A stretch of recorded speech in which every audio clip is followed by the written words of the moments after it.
Hello friends, welcome to Ravi seasonal. இன்றைக்கி வீடியோவில் நம்ம என்ன பார்க்க போகிறோம்னா, பிக் பாஸ் சீசன் 8ஓட ப்ரோமோ 3 தான் பார்க்க போகிறோம். இன்றைக்கி ப்ரோமோவில் என்ன காமிச்சிருக்காங்கன்னா, எவிக்ஷன் ஃபஸ்ட்டு டேயில் தான் 24 மணி நேரத்தில் ஒரு ஆள் எவிக்ஷன் ஆக போகிறாங்க அப்படிங்கிற மாதிரி சொல்லியிருந்தாங்க. அதுக்கேற்ற மாதிரியே ஒவ்வொருத்தருகிட்டையும் யார் எவிக்ட் ஆக போகிறாங்க அப்படிங்கிற மாதிரி கேட்டு அதுக்கான ரீசனை கேட்டதுக்கப்புறம் பார்த்தீங்கன்னா, அதிக எவிக்ஷன் பேர் யார் மேலே இருக்குது அப்படின்னா, சாக்ஸ்னா அவங்க மேலே தான் இருக்குது. உடனே பார்த்தீங்கன்னா, இவங்க தான் எவிக்ட் ஆக போகிறாங்க அப்படிங்கிற மாதிரி சொல்லிட்டு பிக் பாஸ் அனௌன்ஸ் பண்ணுறாங்க. உடனே இவங்களுக்கு கிளம்புற மாதிரி அந்த ஃபஸ்ட்டு உள்ளே வரப்போ ஒரு பிக் பாஸ் ட்ராஃபி கொடுத்தாங்களே அந்த பொம்மை, அதை உடைச்சிட்டு வெளியே போகிற மாதிரி காமிச்சிருக்காங்க.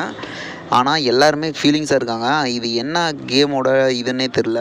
வந்தோடனே அனுப்புறது, இவங்களை கொஞ்சாவது விளையாட விட்டு இவங்க மேலே தப்பு க்ரியேட் பண்ணி அதுக்கப்புறம் கூட அனுப்பியிருக்கலாம்.